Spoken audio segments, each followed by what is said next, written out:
Welcome to our channel. Now we will tell you short stories in English at level A2. Before the video starts, please subscribe to the channel as 95% of viewers watch without a subscription. A day in my life. My name is Emily and I live in a small town near the mountains. I am 24 years old and I work as a baker in a family-owned bakery. Today, I want to tell you about a normal day in my life. Every day is a little different, but most days follow the same routine. Morning routine. My day starts early. I wake up at 5:30 in the morning. I never need an alarm because my cat, Daisy, always wakes me up. She jumps on my bed and meows until I open my eyes. I stretch my arms, smile at Daisy, and get out of bed. First, I go to the bathroom to brush my teeth and wash my face. I take a short, warm shower to help me feel fresh and ready for the day.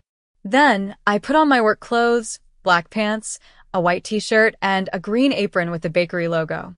I tie my hair in a bun and put on my shoes. At 6 o'clock, I eat a quick breakfast. I usually have toast with honey and a cup of black coffee. While I eat, I look at my phone to check the news or messages from my friends. Sometimes I write in my notebook about my goals or thoughts for the day. At 6:20, I take my bag and leave home. The bakery is only a 10-minute walk from my house. Work at the bakery. The bakery opens at 7 o'clock, but I arrive at 6:30 to prepare everything. I work with my aunt, who owns the bakery. When I arrive, she is already there, making the dough. The first thing I do is wash my hands and help her roll the dough for bread, croissants, and pastries. We also prepare cakes, cookies, and muffins. By 7 o'clock, the smell of fresh bread fills the air. The first customers arrive early, some before going to work, others just for a cup of coffee and a warm croissant. I like greeting them with a smile. I say things like, "Good morning. What can I get for you? Would you like your coffee with milk or without? Enjoy your breakfast." I enjoy talking to the customers.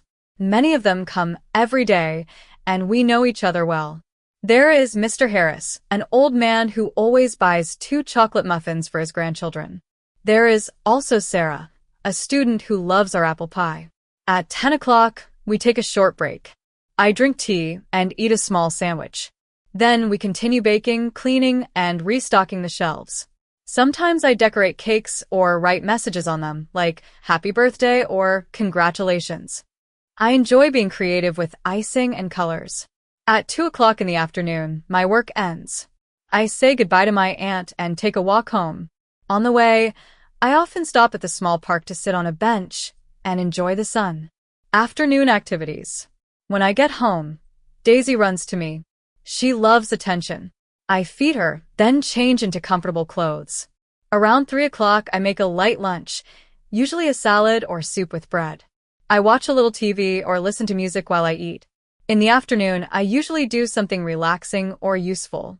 On Mondays and Thursdays, I go to a yoga class. On other days, I clean my apartment, do laundry, or read a book. I love reading romance novels and travel stories. My favorite book is Pride and Prejudice. I've read it 3 times. Sometimes I meet a friend for coffee or go for a walk in the forest near my home. Nature helps me feel peaceful. I take photos of trees, birds, and the sky. I often post them on my Instagram page. Evening routine. At 6:30, I start preparing dinner.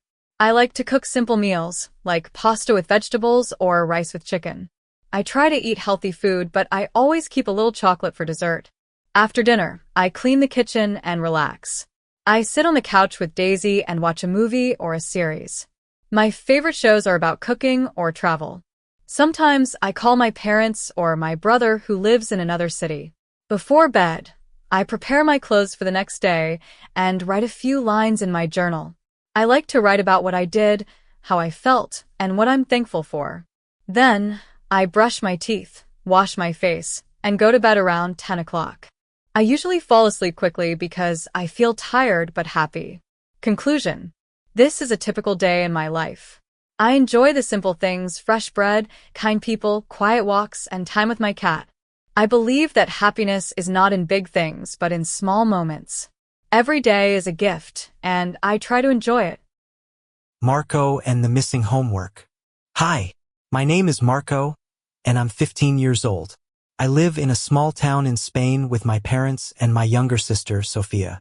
I go to secondary school and study hard, but sometimes things don't go as planned. This is the story of how I almost got in big trouble because of one simple mistake. I lost my homework. A normal Monday. It all started on a Monday morning. I woke up early, ate breakfast, and packed my school bag. I had math class first, then English, science, and history. I wasn't very excited, but I was ready. In English class, our teacher, Mr. Thompson, reminded us, "Don't forget your history homework. It's due tomorrow." "Yes, Mr. Thompson," we all said. I smiled to myself. I already finished the history homework yesterday. It was a report about the Roman Empire, and I worked hard on it. For full pages. I even added pictures and wrote a small introduction. I was proud of it. A missing paper. The next day, Tuesday, I woke up a little late. I rushed to get ready, ate toast in 2 bites, and quickly packed my bag. I grabbed my history report from my desk, folded it, and put it in my folder. Or at least I thought I did. At school, during the history lesson, our teacher, Mrs. Garcia, said, "Please bring your homework to the front." I opened my folder. It wasn't there. I looked again, and again. My hands started to shake. I checked my notebook, my backpack, my pencil case. Nothing. "Marco," Mrs. Garcia said. "One moment, please," I answered, pretending to keep looking. But I already knew. My homework was gone. Panic mode. I felt sick. Where did I put it? I remembered holding it in the morning. Did I leave it at home? Did it fall out on the bus? Did I put it in the wrong folder? "Marco, where is your report?" Mrs. Garcia asked again. I did it. I really did it. But I can't find it," I said quietly. Some of the other students looked at me. I could feel my face turning red. Mrs. Garcia didn't look angry, but she wasn't happy either. She said, "Marco, you were usually a good student. I believe you, but next time please be more careful. If you can bring it tomorrow, I will still accept it." "Thank you," I said, feeling both embarrassed and relieved. The great search. After school, I went straight home.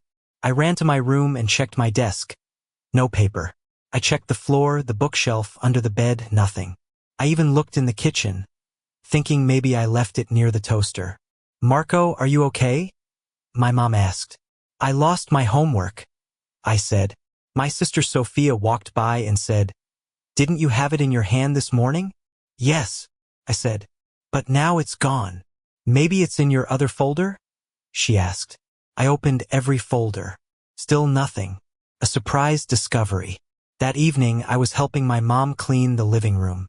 I lifted the couch cushions to vacuum under them.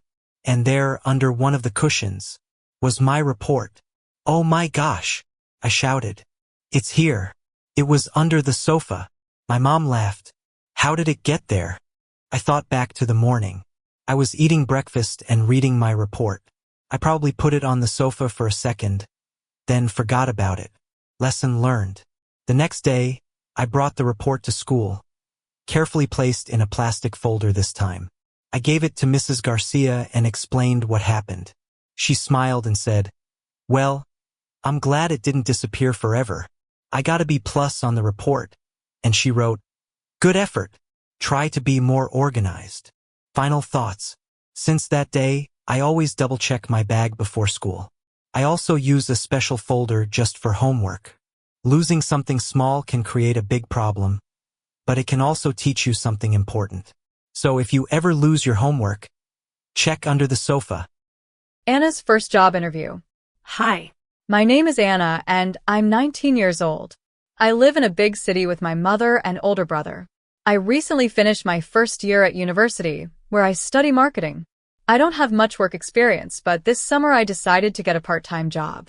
This story is about my first ever job interview and all the feelings, mistakes, and lessons that came with it. The search begins. At the beginning of June, I started looking for a job. I wanted something simple, maybe a position in a cafe, bookstore, or small office. I went online and found a job website. Every day, I read job ads and sent my CV to different places. One afternoon, I got an email from a small marketing company. They saw my CV and wanted to invite me for an interview the next week. The job was for an assistant who would help with emails, social media, and organizing documents. It sounded perfect for me. I was very excited, but also very nervous. Preparing for the interview. I had never had a real job interview before, so I didn't know what to expect. I decided to ask my brother, Mark, for help. He works in a tech company and often interviews people for new jobs. He said, "First, learn about the company. Check their website, read what they do, and think about how you can help." Then he added, "Practice answering questions like, why do you want this job? What are your strengths and weaknesses? What do you enjoy doing?" I spent the next few days preparing. I practiced speaking in front of a mirror. I chose my outfit, a simple white shirt and black trousers. I also printed 2 copies of my CV and put them in a folder. The day of the interview. The interview was on a Thursday at 10 o'clock in the morning. I woke up early, ate breakfast, and got ready. I checked my bag 3 times, folder, pen, water bottle, phone, everything was there. I left home at 8:45 because I wanted to be early. The company's office was in the city center, just 4 metro stops away. I arrived at 9:30 and waited at a small cafe nearby. I felt a little nervous, but also excited. At 9:55, I entered the building and told the receptionist my name. She smiled and said, "Please wait here. Someone will come to take you to the meeting room." The interview begins. A few minutes later, a woman named Julia came and introduced herself. "Hi, Anna. Nice to meet you. I'm the assistant manager," she said with a friendly smile. She led me into a small room with a round table and 2 chairs. The room was bright, with plants and pictures on the walls. I sat down, trying to smile and relax. Julia started the interview by asking me about myself, where I studied, what subjects I liked, and what I did in my free time. I spoke slowly and clearly, trying to show my interest. Then she asked, "Why do you want to work here?" I answered, "I want to learn more about marketing, and I think this company is a great place to start. I'm good at organizing and writing, and I enjoy helping people."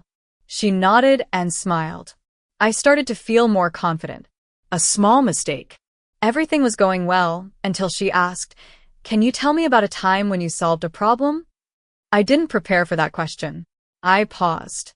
My mind was blank for a moment. Then I remembered a group project at university where a classmate didn't do his part. I said, "Yes, in one of my classes I worked on a group project. One person didn't do much work, so I talked to the group and we divided the tasks again to finish on time." It wasn't a perfect answer, but Julia listened and seemed to understand. The unexpected part. At the end of the interview, Julia said, "We like to see how applicants think. So, we have a short task for you." She gave me a printed page with a small task. Write 3 social media posts for a new product, a smart water bottle. I smiled and said, "Great." She left the room, and I had 15 minutes to complete the task. I wrote 3 short posts, one with a fun question, one with an interesting fact, and one with a call to action. I try to be creative and positive. When Julia returned, she took my answers and said, "Thanks. We'll review your interview and task and contact you in a few days." Waiting for the answer. After the interview, I walked home, thinking about every word I said. Did I do well? Did I speak clearly? Did they like my ideas? I told my mom and brother everything. They both said I did my best and that I should be proud. 2 days passed. I checked my email many times. On the 3rd day, I finally received a message from the company. The result. The email said, "Dear Anna, thank you for coming to the interview. We enjoyed meeting you and were impressed with your answers and your written task. We are happy to offer you the assistant position, starting next Monday. Please reply to confirm." I couldn't believe it. I got the job. I ran to my mom and shouted, "I got it." She hugged me and said, "I knew you would." Starting the job. On Monday, I started work. Everyone at the office was kind and helpful. Julia showed me how to answer emails, write posts, and use their online tools. I worked 3 days a week, and each day I learned something new. Sometimes I made small mistakes, but everyone was patient. By the end of the first week, I already felt more confident. I even made a new friend at work, a girl named Mira, who also studies marketing. Final thoughts. My first job interview was scary at first, but it taught me so much. I learned how to prepare, how to stay calm, and how to be honest. Now I know that it's okay to be nervous. It just means you care. If you're reading this and you have your first interview soon, here's my advice. Be yourself. Prepare as much as you can. Smile. Don't be afraid to make small mistakes. And most important, believe in yourself. You never forget your first job interview, especially when it becomes your first real job. The picnic that almost didn't happen. Hello. My name is Lisa, and I'm 18 years old. I live in a small town near the mountains. I love spending time outdoors, walking in the forest, having picnics, or just watching the sunset. This story is about one special day when my friends and I planned a picnic. Everything was ready, but then something unexpected happened, and the picnic almost didn't happen at all. A simple plan. It was the beginning of May. The weather was warm, the sky was blue, and everything outside was green and beautiful. My friends and I were finishing our final school exams and wanted to do something fun to relax. Let's have a picnic this weekend, said my friend Emma on Thursday. We can go to the meadow near the river. Great idea, I said. I can bring sandwiches and lemonade. I'll bring fruit, said Max. I'll take a speaker for music, added Dasha. We planned everything carefully. On Saturday morning, we would meet at 10 a.m. in front of my house and then walk together to the picnic place. It was only 20 minutes away. A cloudy morning. When I woke up on Saturday morning, something was wrong. The sky was gray. Dark clouds were moving slowly across the sky. Oh no, I said. Please don't rain. I checked the weather on my phone. It said cloudy. 40% chance of rain. That didn't sound good. I sent a message in the group chat, should we still go? Emma replied, let's wait 30 minutes and see. I looked outside. It wasn't raining yet, but the wind was stronger now. I felt disappointed. I had already made cheese and tomato sandwiches, packed a blanket, and filled 2 bottles with lemonade. At 9:45, the clouds still looked heavy, but no rain yet. Then Max sent a message, let's go. We can run back if it rains. Everyone agreed. So, we took our bags and met at my house as planned. I wore a hoodie just in case it got cold. We smiled, took some selfies, and began walking. The way to the meadow. The walk was nice. We laughed, talked about school, and joked about how the weather might surprise us. Dasha said, if it rains, we'll dance in it. Emma replied, or just hide under the trees. We finally arrived at the meadow. The grass was tall and green. The river next to it was calm and clear. Birds were singing, and we could smell the flowers in the air. It's beautiful here, I said. Let's set up near the tree. We laid out the blanket, placed the food in the middle, and turned on the speaker. Soft music played, and everything felt perfect. Trouble in the sky. Just as we started eating, a cold wind blew. I looked up. Oh, said Max, that doesn't look good. A big, dark cloud was right above us. The wind got stronger, and the sky became darker. I think it's going to rain, Emma said. And then, drip, drip, drip, raindrops started falling. At first, we laughed. It's just a little rain, I said. Maybe it will stop. But the rain didn't stop. It became heavier and faster. Quick, grab the food, shouted Max. We tried to cover the sandwiches, but it was too late. Some of the bread got wet.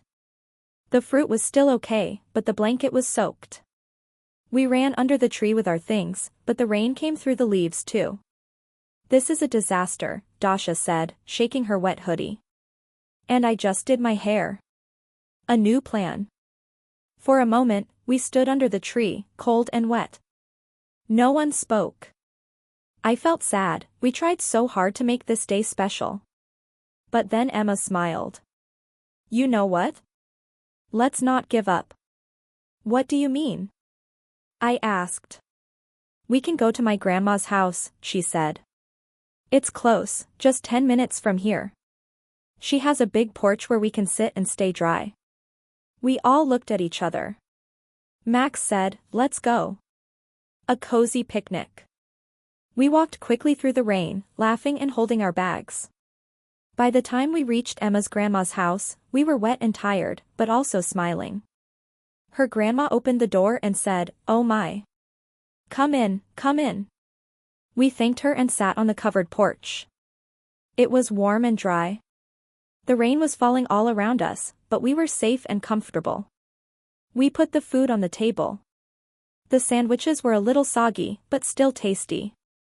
The fruit was sweet, and the lemonade was refreshing. We turned on the music again, and this time we danced barefoot on the porch. Emma's grandma even brought us some cookies and tea. This is the best rainy picnic ever, said Max. The rain stops. After about an hour, the rain stopped. The sky became light again, and the sun came out. We all walked back to the meadow just to see how it looked after the rain. It was even more beautiful. The grass was shining, and everything smelled fresh. We took more pictures and sat on the dry parts of the ground, watching the clouds move away. Final thoughts. That day, I learned something important. Not everything goes as planned, but that doesn't mean it won't be great. Our picnic wasn't perfect, and the rain surprised us, but in the end, we had fun, made memories, and laughed a lot. Sometimes, the best days are the ones that almost didn't happen.